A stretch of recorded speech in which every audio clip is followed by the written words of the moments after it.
嗨，大家好，我是桃子长。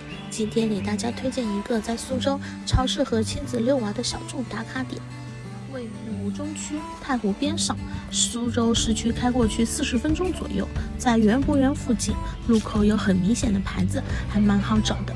建造在森林里的一个特别的主题公园，引入欧洲独特的森林探险户外模式。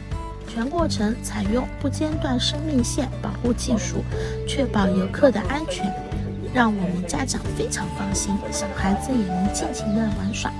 哥哥弟弟这次挑战的是初级赛道，刚刚进去就会有教练会给你详细的介绍，工作人员也会给哥哥弟弟穿上装备，再三的检查是否扣好或者是穿戴好。还会问哥哥弟弟这边会不会有哪边不舒服呀？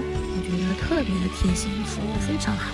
初级赛道全长200米，共有16个关卡，比较适合6岁以上或者是身高1.2米以上的儿童或者成人的初次体验。哥哥弟弟没有到1.2米，所以这次挑战初级线的话，他们会有点害怕，因为有些绳索他们够不到。但是非常贴心的是，工作人员的全程陪伴，这还是值得点赞。虽然听上去短短的只有200米，但是这次2场只走了足足差不多有1个多小时，工作人员都非常的耐心在旁边等，一点都没有催促。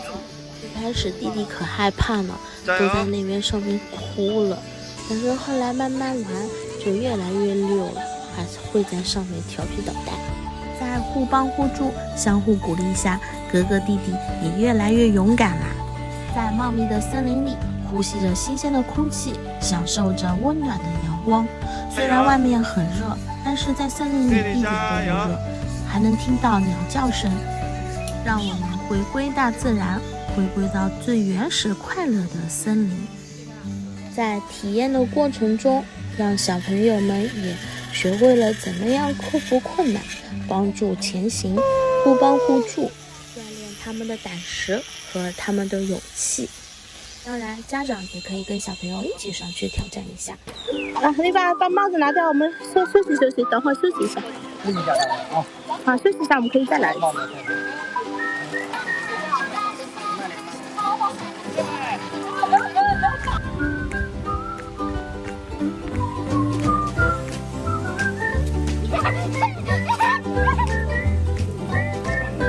周围环境也很好，有小溪，也有石头，还有好多泥坑，小智就在那边一直玩。